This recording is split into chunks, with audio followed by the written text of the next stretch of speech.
Bonjour, mesdames et messieurs. Alors moi aussi, je suis ravi d'être là parce qu'effectivement, depuis 2017, avec Maurizio Bona et Mokhtar Omar et l'appui de Martin Chungun, qui est le secrétaire général de l'UIP, nous travaillons à la création de ce groupe de travail sur la science et les passerelles avec les sociétés humaines.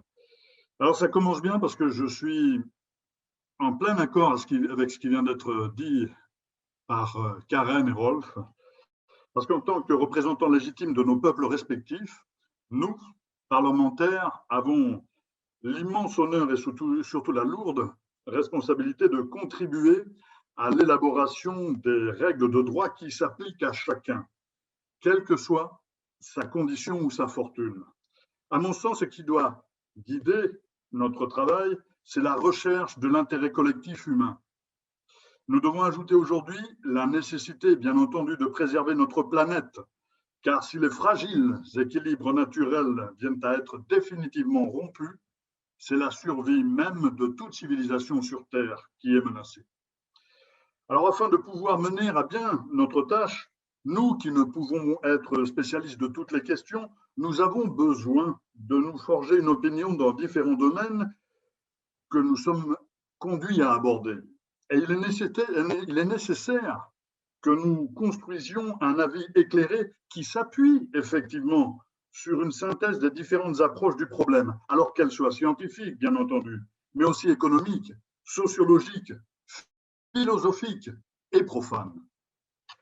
Nous devons éviter l'écueil dangereux qui consisterait à agir dans l'urgence et dont les conséquences peuvent être catastrophiques pour les populations concernées et parfois même pour l'intégrité des nations.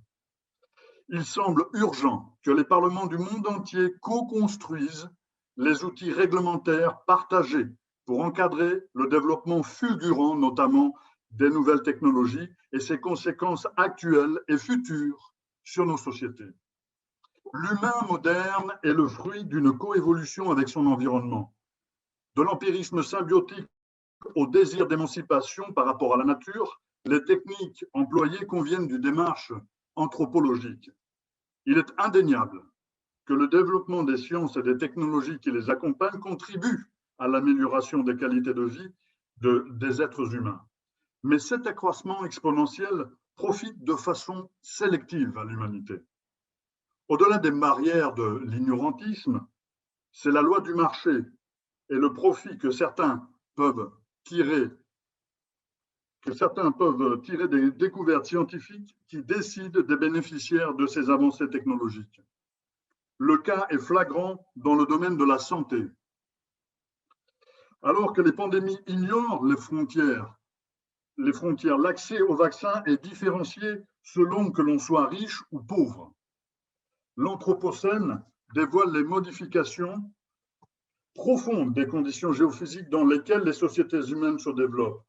La crise climatique générée par les excès de l'activité humaine provoque des bouleversements géopolitiques profonds et génère notamment une augmentation croissante des flux migratoires.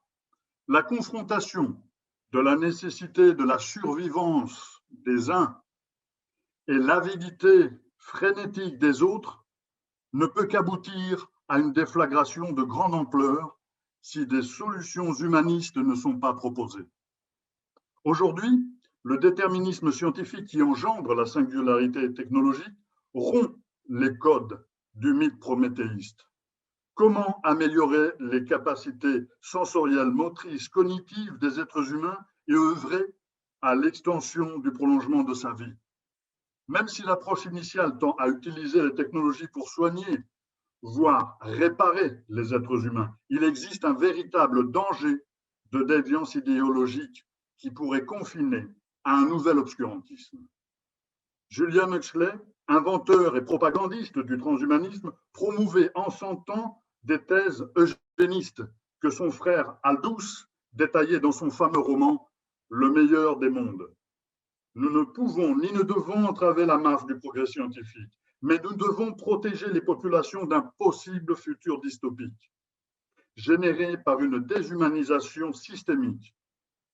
Le corps, devenant patrimoine génétique, pourrait être considéré comme territoire impersonnel et relever de la propriété privée et des règles du commerce qui en découlent.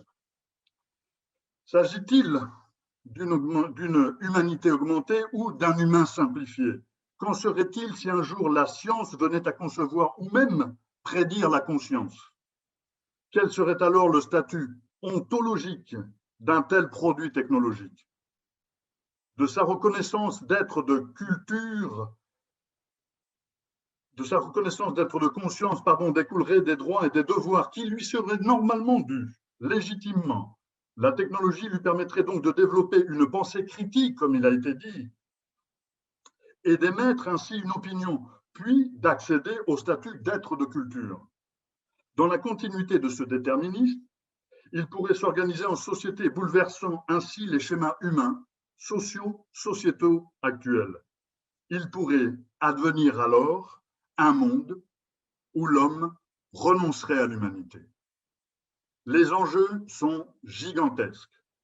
Il est donc nécessaire de réguler les usages des technosciences par le biais d'un arsenal juridique d'un niveau international.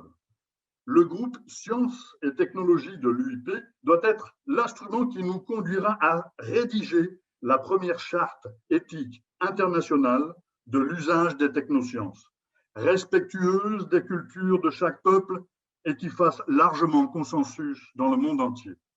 Ce travail devra associer dans la réflexion toutes les composantes de la société, parlementaires, scientifiques, techniciens, mais sans oublier les philosophes, les artistes et la société civile dans son ensemble. Je défends la nécessité de protéger les droits fondamentaux et de prévenir tout risque de discrimination et d'exclusion induit par l'usage des nouvelles technologies. La transparence des processus et la sécurité en particulier, celle des données, me semblent aussi essentielles.